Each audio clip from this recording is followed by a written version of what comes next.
Logan. Logan is the co-founder and the trainer of Blitzmetric. And what I love about Blitzmetric and Dennis Yu is their framework of how they break down the steps of what we can do to get our ads out there, to get in front of more people. And that is what we are all about here in Moolah and in our Facebook group. So Logan, thank you so much for coming on with me today. Can you tell us a little bit about your history with Blitzmetric and kind of what your mission is? Yeah, definitely. I'm super excited to be here, Rachel, and visit with everyone. I've been working with Dennis at Blitzmetrics for the last few years, and I started working when I was still in school, and just started kind of working on my personal brand, led to some connections. So we spend a lot of time traveling, speaking. We're kind of known for working with big clients like Golden State Warriors, Nike, Rosetta Stone, and Tebow, but our actual passion is kind of working with young adults and small, medium businesses, because we believe the principles are the same, right? So I'm a huge basketball fan, and if you were to go watch LeBron James at his basketball practice, he'd be practicing the same things as me, like the fundamentals. He'd be doing layup drills, he'd be shooting free throws. So to become a pro at marketing is really about mastering the fundamentals, and that's what we like to talk about. And Dennis and I have visited over 5 different continents in 3 weeks, so we travel a lot. We get the opportunity to speak a lot and be on stage, and we're excited to be here, or I'm excited to be here today. Yeah, well, I've seen you guys traveling from the foods you guys, from place to place to place. It's been so much fun watching your journey. Now you're here today though to talk about a 1-minute video strategy. So we've done several 1-minute videos inside of Moolah, and we've gotten some of them to go. So one person got hers to 60 million, 64 million people. So we love them, but we don't have the same framework that you do. We just have fun like making them. But you've got like a formula for how to make your videos, how to strategize your videos. Can you tell us a little bit about how you put that strategy in place? Because I know some people are looking at the way we've done it and we're like, it's like spaghetti at the wall, lady.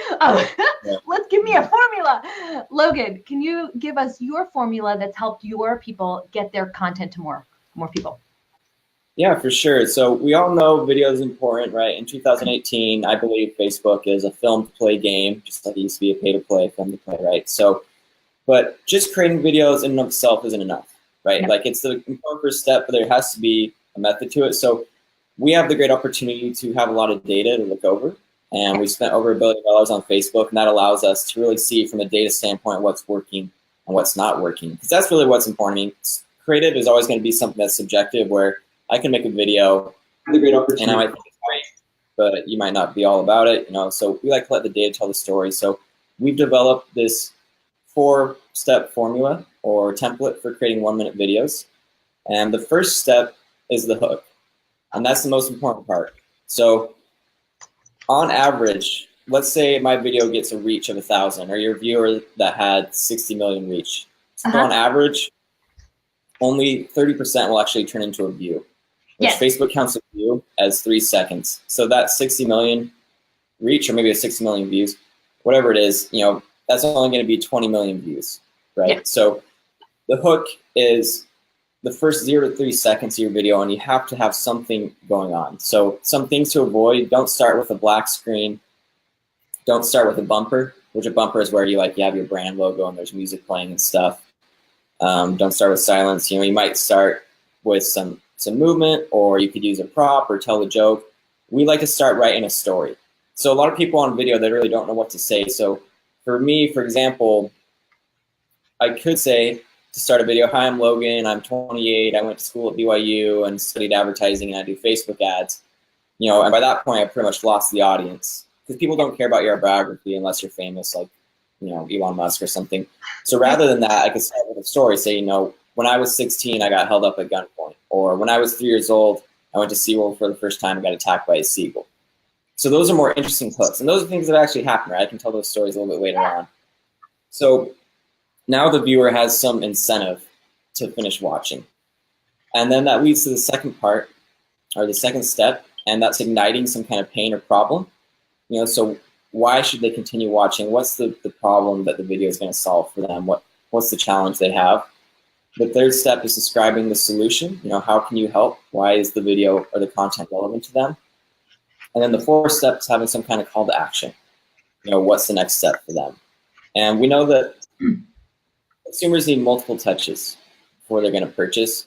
You know, we're working with a big electronics brand right now. They're a household brand. You'd all know who they are. And we've pulled the data and found that the consumers have 11 touches before they buy. From first touch to conversion, there's 11 touches on average. So you need to have some call to action. And the call to action shouldn't always be like buy now, right? But it should just kind of set them up for the next step. You know, they call that forecasting. Yes. You guys have heard about selling webinars and stuff, you forecast. So you kind of want to do a little bit of the same thing in your videos. And maybe if we have time, we can do 1 or 2 live examples to kind of show you guys how that might look. But those are the 4 steps, right? The hook, bring them in, you know, describe the pain or problem they have, give them the solution, and have some kind of call to action at the end. Terrific. And She Paints is here, and Cheryl, and Kristen, and Lisa, and Levi, Gina. All of you guys are on with us right now. I do, like normal guys, I always take notes. And if you want my notes when you're done, leave a comment, and we will get back to you when this presentation's over. So far, Logan's talked about the hook and how that brings people in and gets them from reach into views. So reach is only part of it. We now need them to actually consume the content, right? So it gets them from reach into views with the hook. And then second part of a video is the pain or the problem. Third part, solution. Fourth part, call to action. I want to go back to that pain and the problem. How do you discuss the reader's pain or problem in that story? In just any story or one of the ones I shared? Or you said it in the beginning to make a story to hook your audience in. So when I was 13, yada, yada, yada, yada. How do you bring in the pain and the problem in relation to your audience with that story? So at some point, you have to do what they call the balance, where you switch it from being about you back to the audience. So, for example, for me, I could say, you know, yeah, when I was 3, I went to SeaWorld for the first time. I had this churro, and out of the blue, the seagull flies down, grabs my churro. We start tug-of-warring until eventually it pecks me in the forehead and flies away with my churro. So I found out very early on in life, sometimes things don't go your way. And some of you guys might be running social campaigns on Facebook or Google for the first time and feel like they're not going your way. You've heard these great things, but it's not working, right? So I talk about a problem I initially haven't. Really, what does getting attacked by a seagull have to do with Facebook ads? Nothing, right? But it's just telling a story, getting people interested. And then I reflected back, you know, like things going to go my way, and maybe you're experiencing the same thing with Facebook, right? So, you know, it's something as simple as that. Like, it doesn't have to be like this, like Stephen King, like perfectly written script, you know. Don't make it too complicated, right? Just tell your story, you know, and then how does it relate to them? You know, connect it to them. Okay. And okay, I love that. And so then you bring up the solution with the call to action, and you do that all inside of a minute. Have you found that it's hard to kind of tighten it down to a minute? For some people, yeah. But the reason we say a minute is the average watch time on Facebook for video is only 6 seconds. So really, you don't have much time. You know, the thing we have to understand is that the majority of the audience is watching on their phones, and they're watching on the go. They might be in the back of an Uber, or they might be at a restaurant, or they might be at a movie theater and the trailers are about to start and they have to put their phone away. So if you're asking them to sit down and watch for 5 minutes or for 10 minutes, for the most part, they won't be able to. Like some things like this, if it's scheduled in advance, like an interview, like, okay, people can prepare for it. But if you're just putting a video in their feed and they're like, oh, this video is 7 minutes long, they don't have the time, so they'll scroll past it. So that's why we talk about doing 1 minute video. It could be 45 seconds, it could be a minute and 10 seconds. You know, it's not about like the time being right on the dot, but the principle is being able to tell a story in a short amount of time that's kind of like a good balance that's reasonable for someone to sit there and watch. Love it, love it, love it. Okay, so now that we've got this video, we've got the hook, we've got the pain, the problem, solution, we've got a call to action. What do we do now that we've got this 1 minute video? Definitely. So the first thing is hopefully we'll make more of these. We've seen, you know, we all know the expression content is king. So I'm a baseball fan. I know there's like fewer and fewer of us out there, but everyone's heard of Babe Ruth. So Babe Ruth is known as, I know, the home run king. Remember like my parents making me sit and play softball, and I like braid the grass. It was like a traumatic season of my life. So I'm sorry if I laughed. Yeah. Talk about attention span. It's like a 4-hour game, right? I know. It's asking for a lot to sit and watch an actual baseball game. The Diamondbacks went for 14 innings last night, so I stayed up late and watched the whole thing. But so you're baseball, and so that you're making more, and you're Babe Ruth. That's where we left off. Sorry, I got you off track. Yeah, Babe Ruth. So Babe Ruth is known as a home run king, like the very best ever. He has the most home runs. He holds the record, right? So how often do you think, Rachel, Babe Ruth hit a home run? Like what percent of the time? 1 out of 10. 1 out Close, of 4? right? So 8%. So just a little bit shorter. Okay. So even like the very best in the business, like not just like some average guy, was only 8% of the time, right? So getting a good video, that's going to go viral, get 60 million views, is like trying to hit a home run in baseball. It's not easy to do. So the first step is create lots of videos. Don't just like tie yourself to one. Don't have all your eggs in one basket. We've seen about 1 in 10 posts is what we call a winner. And what you want to do is keep posting until you find some winners, and then you want to sequence those together. So I've posted on my page, like 100 some times, and most of them are just whatever, The ones I always think are going to be really good, like I just wrote this post up like 3 days ago that I thought was like really killer, and it got like no reach. Then the ones that I'm like, this isn't that exciting, but I'll publish it. Those are the ones that get all the reach, so whatever. But occasionally you find these winners, about 1 in 10. Those are the ones that you want to maybe put a little spend against, because organic reach will only get you so far. So the shelf life for a post on Facebook is only 24 hours, right? Even my picture, I got this picture here with Mark Zuckerberg, right? Where Mark came up to me in Chicago. It's because I was wearing a Facebook shirt. So you can only get these at Facebook headquarters. So he knew I'd been to Facebook headquarters, so he wanted to come talk to me.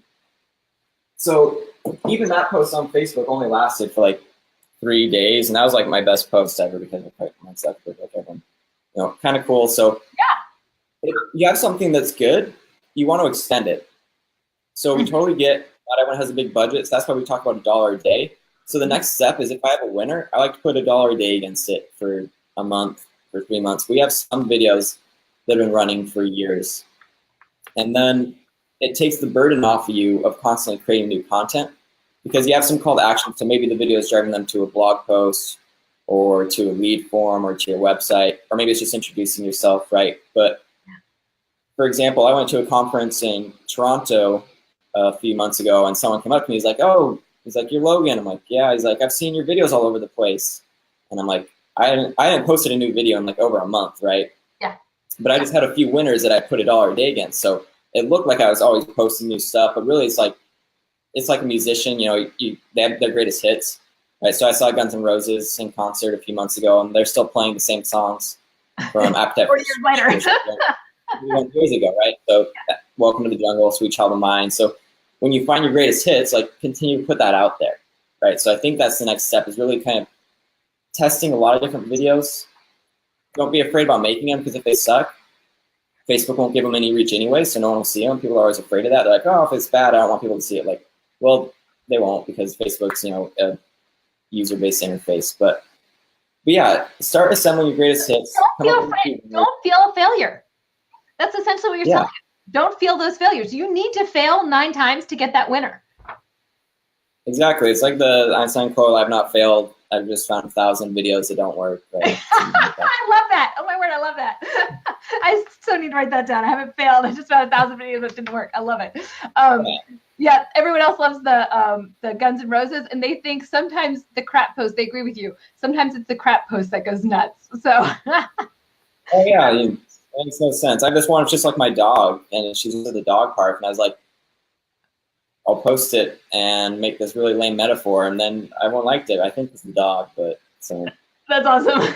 Okay, so when we talk about that, because it's trigger, everyone who likes the dog then relates to you more. So, okay, so keep your greatest hits running for forever, even for like $1 a day. Love that tip. So in addition to that, do you have any other strategies that you use to, you said sequence them together. What does that mean, and what do you do to make your videos sequence together? Sure. So in advertising, the best way to get someone to a sale, assuming we all want at some point make money or get the user to some end goal, right? We know they need multiple touches, and you get there by retargeting. So they go to the website, they go look at the shoes on Amazon, then the shoes fall on all over the place. So video is so great on Facebook because you can retarget specifically off one piece of content, right? You can't do that with just like a static image or just a post of text. So I can take a video, let's say that the video that got 60 million views, or our friend Isaac Irvine, you guys might have seen some of his video where he's interviewing his son Bodhi, who got bullied for having long hair. Yeah. That video got 80 million views. So we can say, Facebook, take all those viewers, and then I want to show them something else, right? So you can retarget you can put these people in a bucket, right? You can say you want to watch 3 seconds, 10 seconds, 25%, like 50% or 95% of my video, and then show them something else. So we like to retarget based off a 10-second view.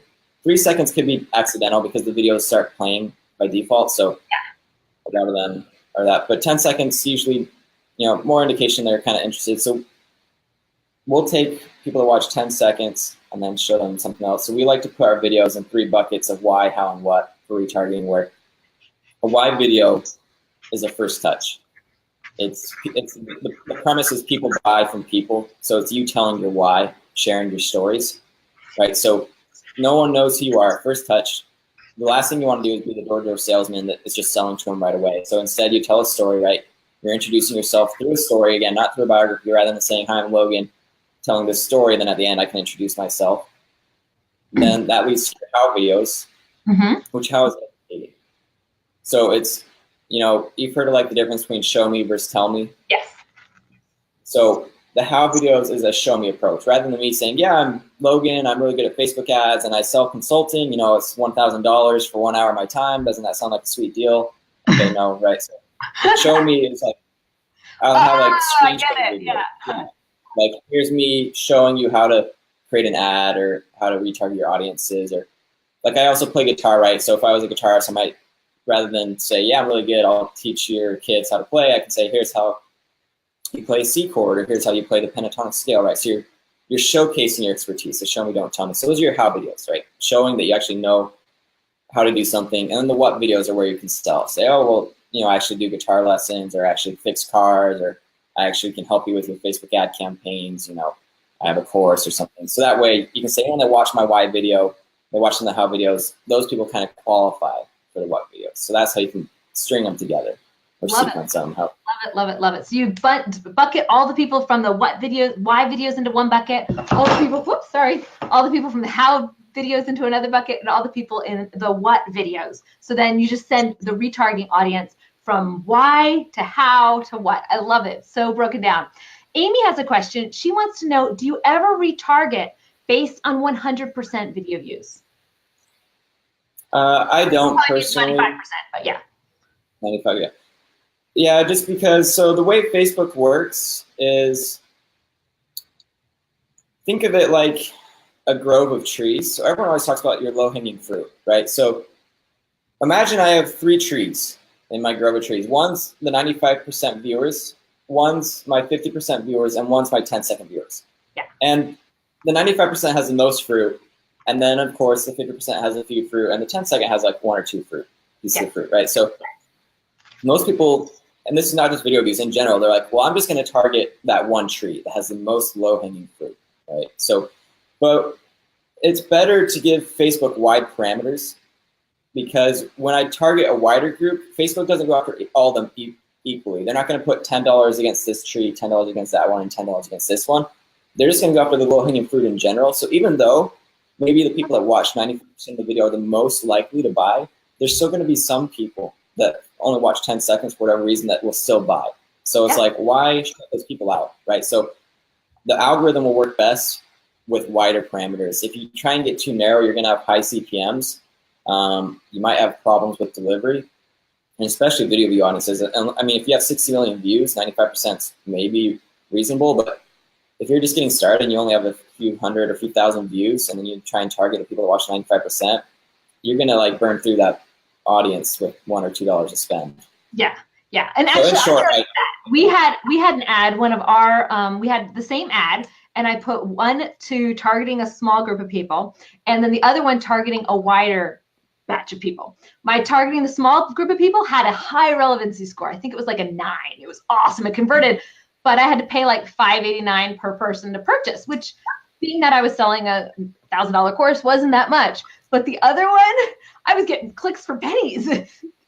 Lower relevancy score, but it had it had that 10-second views. So which ad did I keep running? Them both, right? Because they both met a need. So that's so true. Amy says that totally makes sense. Love it. And Wasafi just joined us. Okay. Lots of people are saying, keep going, keep going. Here's one person that says they have a lot of videos on Facebook that get organic reach, and she did not think of just leaving them on for $1 a day. Love that. So love that you're breaking some ceilings there. Okay. So what do you do to convert those people in your calls to actions? Do you have any tips on those calls to action now that you're in that what stage to convert people from video views, watching these whys, watching the how videos into loving you and into, buying from you? Yeah, so there's multiple ways. As you guys know, urgency always helps sell, right? So with the targeting too, I could have like a generic call to action like click to buy now, but I could also say people that have been to the website and watched the video or add to cart or something, maybe I could offer them a coupon code or something for 10% off, or any ways you can like insert urgency or relevancy where there's like a window, like there's 3 days left, or you don't want to be like spammy, it's like, oh, this is the last time I'll ever email you, and then you email it again like the next week, and then the next week, oh, this is your last chance, for like 20 times in a row. But you lose your authenticity and your trust with your audience when you do that. You can have a more direct call to action at the bottom of the funnel. So top of funnel, I don't like trying to really sell too much. Maybe some people will, but more bottom of funnel, if they got to that point, I can be like, here's where you go to buy, just kind of eliminate the friction for them, I think. And anything you can do to give them urgency is good too. Now, when you mentioned scarcity, we do that because we have an open and closed cart. So we only open our cart 2 times a year. So we really only sell 2 times a year. What do you do to have scarcity in a way that still keeps the trust with your audience when you're an evergreen funnel? Do you have any tips for that? So, well, a lot of people will do things like promos, right? Where, they'll tie it to the calendar or something, or if someone takes some action. We like to do, for example, like at the end of these presentations where anyone that wants to know more, if they take action. So that's the big thing is, like I said, I do a lot of speaking, and what I've found is a lot of people kind of like nod and like comment like, yes, that makes sense. And then they don't do anything about it, right? They don't make videos, they don't boost their posts for $1 a day. So we like to kind of give people incentive, because for me, I'm successful if people take action. That's ultimately what I want. So like we'll do things like, anyone that makes 1-minute video and posts it within the next 24 hours, we'll give away one of our courses for free or for $1, something like that, or usually just for free. So I mean, like the easiest way is just like, oh, it's the 4th of July sale, for the next 2 days. Okay. There's an off, but I think you can also tie it back to your mission too. I love that. Tie it back to the mission. We are hoping to buy some chickens for a farm in Kenya. So it would be really fun to do like a flash sale to buy some chickens. That would be fun. We've built some schools and wells in Kenya with Moolah. So we've got Adele's asking for notes. Lots of people are asking for notes. Just so you know, guys, I'm now on 3 pages. So if you want the notes, leave a comment. That's how we always roll with these, and I will send you the notes when we're finished. Logan, tell us a little bit about your video metric program that you have. You have a program that walks people through creating a 1-minute video and making ads with it, correct? Oh, we got a digital marketer.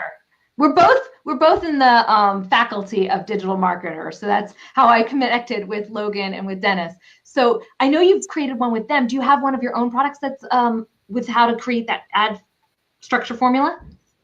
So we got a few different courses. 2 are probably beneficial for video. One's a 1-minute video course, which talks about some of the templates we've talked about, the why, how, what, some of these other things. And then the one they're both great courses. I really like the Standards of Excellence. Yeah, I do have a favorite, okay? So my favorite is the Standards of Excellence. And the Standards of Excellence are basically benchmarks for performance. So let's say I'm new to Facebook or advertising, and I start putting a video out there, and I notice I have a $15 CPM and a 10-second average watch time and a reach of 5,000, and I got 1,000 video views. And I'm wondering, okay, great. I got all this data that Facebook's giving me, but I don't really know what it means. Like, is that good? Should I feel happy about that CPM or the video views? Should I be upset about it? And then I find out that my friend Rachel, got like a $5 CPM. I don't feel so happy about mine anymore. So the Standards of Excellence. For a long time. You did 11 touches. You're good. So the Standards of Excellence are benchmarks we come up with from spending over $1 billion on Facebook over the last 10 years about how to know if your ads are working or if your video. So we talk about what a good average watch time is. You know, you go good, better, best. You know, what's the average? What should you aim for? What a good view through rate is. How many 3-second views you want to turn into 10-second views. Basically to know, and these are all signals. Like if you hit these signals, it's Facebook telling you you have a winner, right? So it's from a data standpoint, how to know what's working and then what to do with it, you know, what to spend against. So for me, I always feel like Facebook gives people so much data that can be overwhelming, but I feel like there's a story in the data. So I feel like the Standards of Excellence kind of helps you understand what's working or not working beyond. It's like, okay, here's all these like data points Facebook gave me, great, you know, So you can know what to measure and know how to judge if your campaign is working or even if your organic traffic is working. I love that. We've literally got like, I think 12 people that said, notes, please, notes, please, notes, please. Yes, keep letting me know, guys. I'll send them when we're done. You know the routine. So Logan, do you have any, I have to remember my question, sorry. Relevancy. Can you tell me the relevancy score, what you've noticed change with the relevancy score lately? So I haven't noticed any changes necessarily. So relevance score, Facebook gives every ad you run a relevance score of 1 to 10. Mm-hmm. And it's like Google has a quality score. So it's based off a logarithmic scale. So 1's low, 10's high. And just like, it's like with an earthquake, you know, a 6 earthquake is significantly worse than a 5 earthquake. So that's a logarithmic scale. It's the same thing here. Like a 6 relevancy score is a lot better than a 5. And relevance score correlates with CPM. If you have low relevance, you're going to have a higher CPM. So our Standards of Excellence is we also have these for relevance score. So for a first touch, an ad that's, you know, a wide video that they haven't seen me before, top of funnel, I want to see a relevance score of at least 6. For middle of funnel, maybe further in, they've had a few touches, I want to see at least 4. And for bottom of funnel, when I start trying to sell, I want to still see a relevance score of at least 2, right? So I almost never want to. Okay. Yeah. Then I am like way too conservative. Okay, thank you. Thank you for letting me know that. Because on top of and the buy, you go as low as 2. Yep. Okay. Never want to get a 1. And some people might have higher, lower. You know, see, the Standards of Excellence are like general benchmarks. Different verticals will have different benchmarks. For example, we work for the Golden State Warriors, so of course, like they're going to blow all those out of the water because they're in the entertainment business, right? So over time, you'll come up with your own standards. You can always compare apples to apples, but these are like the bottom line benchmarks you want to at least be hitting. Don't go below 2, Rachel. So when I'm freaking out about my 5, I can just like take a chill pill, right? Yeah. I love it. Okay. Next one. I know that you not only have you built Facebook pages and massive campaigns, but you also have a really amazing team that you've worked with. What is your best tip for people that are trying to build teams? Best tip, we like to use VAs. So I mean, there's a few things. If you're just getting started, don't hire someone right away that's like full-time if you don't have to work for them. So in the bridge between like building out a full team and just like being a freelancer working on your own, you might use services like Fancy Hands or Fiverr that are paid by the task. And you can ask them to do simple things like send gifts to people or summarize call notes or call around looking for reservations. We also use Fancy Hands from the Philippines, not Fancy Hands, VAs from the Philippines. They do all of our video editing. They help with operations. They're just fantastic. We're flying out later this month to see them. You can work with VAs by going to onlinejobs.ph. And then we like to hire young adults. It is kind of the mission of our company. So yeah. I think the biggest thing is, you know, we like to hire more for attitude. And anyone can kind of learn something, right? Learning Facebook ads, we have a whole process.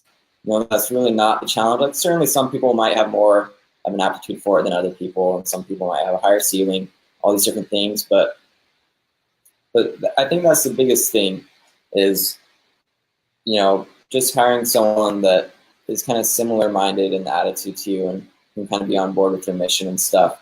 Because then they'll put in the time and stuff. You know, there's a lot of people that are really capable out there that are really smart that we've also hired, and sometimes they just don't work out because they don't have a great attitude or they're not on board with the mission. Yeah, I love it. My next one is, yeah, I love those tips. So Fiverr, Fancy Hands, Online Jobs PH. Okay, So I've got like 2 more questions that I've got. And guys, the rest of you, I see that questions are coming in. Keep the questions coming because I will ask him as soon as I'm done with my 2 questions because I get them first. Sorry, guys. Okay. I saw your video about, you called it broetry. Can you explain how you made that and the story of your broetry video? And I'll try to remember, guys, to link it up later.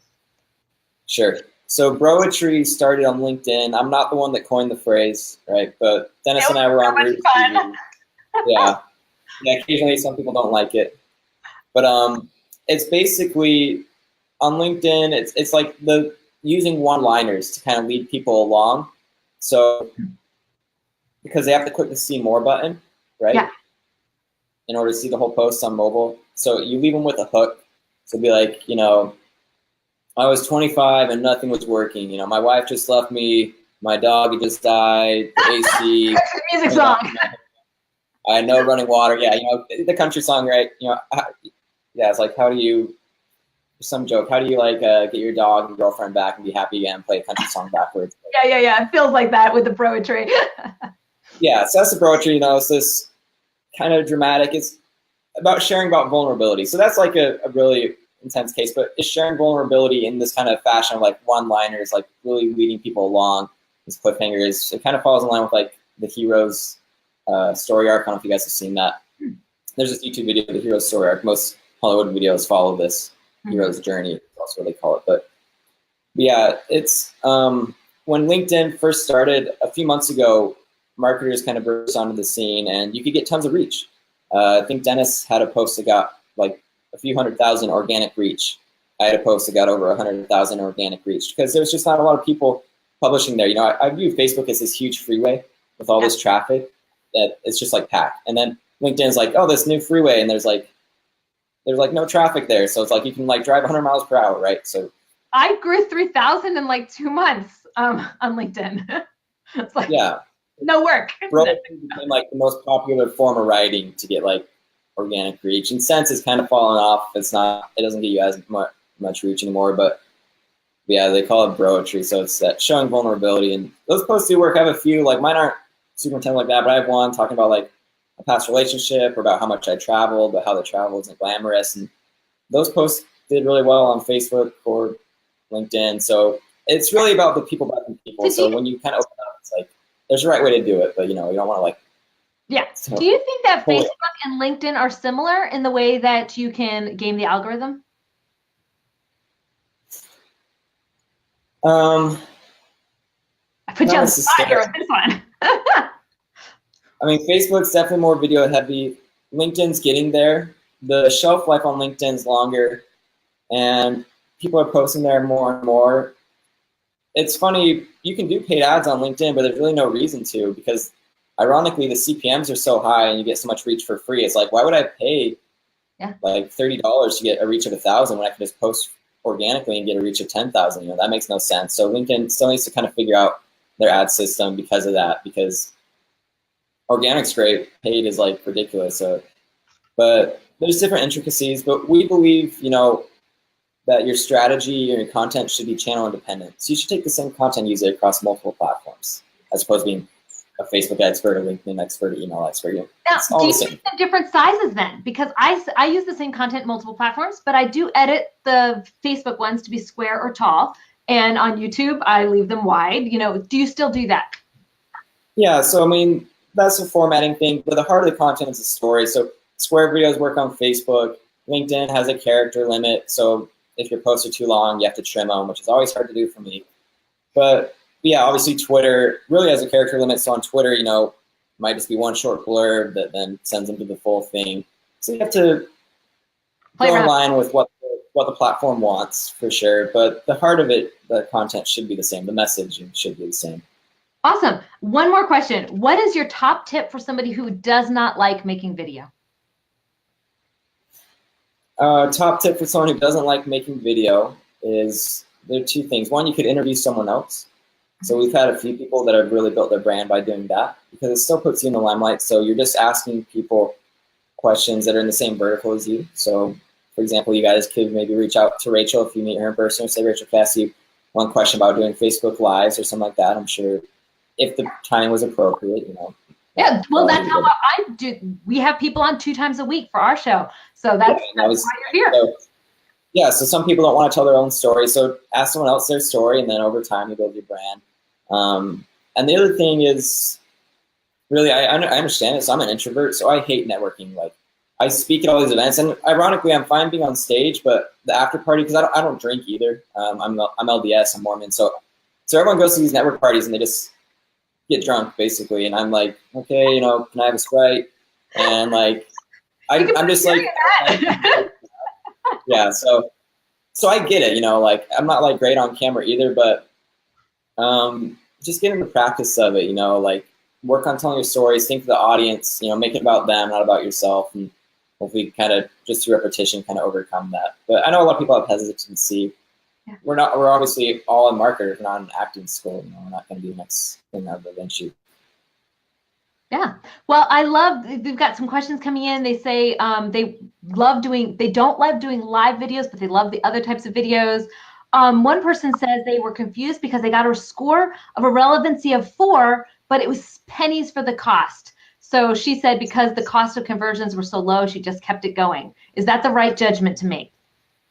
Oh, yeah. I mean, relevance score is kind of like a check engine light. Mm-hmm. So it's like letting you know something might be wrong, but it's always, so you always have to look at metrics in pairs, right? I never want to look at metrics by itself, because I could look at, for example, like cost per conversion and say, oh, this ad has the lowest cost per conversion, but maybe it also has like the lowest spend. Like, okay, well, it didn't spend anything. You just got one conversion for really low cost, right? So you always look in pairs. So relevance score is a diagnostic metric, but certainly the cost per should trump it. Like if you're getting good results, forget about relevance score. Like the results should always, like, if I have an ad with a relevance score of 1, but it's giving me like, for whatever reason, a great CPA, like I'm not going to turn it off like, oh, this ad's making me a lot of money, but the relevance score is only 1, so I have to turn it off because Logan said so. Like, I do though. Because with my ones that are 1, I had the idea that if I had a lot of low relevancy score, that would hurt my ad account. So it could, yeah, it could affect your overall CPM. During my launch weeks, I become really annoying. Anyone who's on my page who has followed or engaged with me, they kind of get hammered with me during my launch week. And so by the end of it, I do have relevancy score 1, and I delete all those ads because when that little thing's done, so that my ad account looks pristine again, because now it's back to 8s and 7s. And, yeah, so I don't know if I was right on that one. Copy, or you could create a shorter version of the post, or a lot of different things. Lower the budget to alleviate the frequency. It's tied to negative feedback, right? Negative feedback. If someone's clicking hide posts and stuff, then that's like an algorithm. On launch days, the last day of launch, I kind of maybe go a little overboard. But yeah, do you do any launch style ads? Lifestyle ads? Yeah, unfortunately, like not like the Ty Lopez, I'm here in my garage with the 2 Ferraris or whatever, Lamborghinis. But making 1-minute videos, you know, the worst thing to do is like make it against like a white backdrop where it looks like you're in a prison cell. So we make videos, you know, as we're out doing stuff. So I have some I made in like New Zealand on the beach, or Sydney, or different places. So just as you're out, you don't have to be like in New Zealand or whatever, but if you go on a hike or just to a nice place to eat, you might make a video there, because all you need to make the video is just your phone. All right, this thing films in 4K, and the sound is just fine, you know, even though it's not a mic. So people like to do the ones in the car too. I've never really done that one. Yeah, I have done a couple in my car because I was stuck in the school bus line. But I drive a Chevy Express, so whenever I see like the Ty Lopez people talking about how cool their car is and how awesome their car is, I'm like, mine's better. It looks like the airport pickup van, guys. That's what I drive. I have to. I have a lot of kids. So someone's on the Blitz Metrics site right now, and they like how you have small courses for small fees and larger courses for larger fees. And tell us once again about your Standards of Excellence course and how they can find out about it. Sure. So the Standards of Excellence courses, the small courses, we call them our micro courses. They're video courses walking step by step through. That one's $25. I think it's, if you're interested, it's blitzmetrics.com/SOE. SOE. Yeah. Awesome. And yeah, all the micro courses are $25. So low entry points. Like we said, we speak to a lot of the small, medium business entrepreneurs, freelancers just getting started. So don't want to like nickel and dime people for a ton of money for a course. Yeah. But Then some are like more full blown, like how to get all your tracking placed might be like a little more expensive, a Facebook dollar a day. But yeah, we just developed all these micro courses, so we're kind of excited about these. Yeah, love that idea. Okay, Logan, do you have any last final words for us before we head off for the day? There's one thing, these really shouldn't be my last words, but I was thinking this earlier about tying the call to action to the mission. And I just want to share one quick story of how I saw someone do that. So we worked with someone, they were selling tickets, and their mission is making money matter. You know, like that money can be a good thing if you spend it appropriately, not like, you know, wasting it at Las Vegas. So they have a conference, and they were able to sell a ton of tickets by their conference because a year ago there was a hurricane, and I forget the name of the hurricane, but they tied their the call to action to their why, because they said anyone that buys tickets, we're gonna, for the next, you know, week or whatever, the next few days, we're gonna donate the proceeds of any ticket sales to this hurricane relief, right? So that was all about their why, making money matter, and that post sold almost half their tickets for the entire conference. So, and then it's not just money wasted either. Not that it's even about that, but once, you know, your best customers are your best assets, and your most underused assets is your current customer base, right? People will buy from you multiple times. Like once someone buys something from you, assuming they don't ask for their money back, they're usually going to keep going back. You know, like I go to In-N-Out, you know, like all the time, right? When someone buys one of our courses, they're way more likely, I'll have an easier job getting them to buy a second course because they've seen the material, they've seen the content, they know it's good. And then I will trying to get someone who hasn't seen any of it, trying to get their first course, right? So tying the what to the why. I know we talked about that a little briefly earlier. I just want to share a story of how we've actually seen someone do that and the benefit of it, right? Long term, you know, building it. Other than that, you know, just if you guys have any questions, reach out to me. You can email me, Logan at Blitzmetrics, or message me on LinkedIn.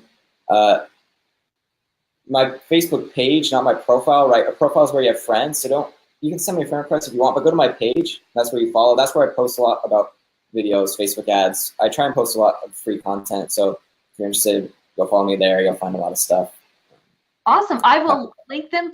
For some reason, because it was pre-scheduled, it took the links to you down. So we will re-tag those once this is over. Be Live was just being funny when it made it and didn't tag it right. So it makes it fun. But we also have notes, guys. So far I've got 4 pages now of notes. So if you'd like the notes, leave a comment below because we're about to wrap up. And when the comments are done, I will go in, I'll take photos of these and send them your way as soon as we're finished here. So someone just says, hey, Logan, just ignore her friend request because she just friended you and then found your page. So you're good. Yes, his page has lots of, he likes friends, right? He has lots of tips about how to win at Facebook from his page, Logan, as well. Logan Young, sorry. Okay, thank you, Logan, for coming on with us today. Let's see, lots of people saying for notes. Lots of people said, should we just get the 1-minute video course? Yes. But I think the one that's the best would be the Standards of Excellence. Lots of people telling me. If you haven't made a video, do the 1-minute video course. If you have a few videos out there and you want to know if they're winning or not, Standards of Excellence would be more helpful. Awesome, awesome, awesome. Okay, thank you so much, Logan, for coming on with us today. And yeah, I appreciate you taking the time. Thanks, Rachel. It was a lot of fun. Thank you. Bye.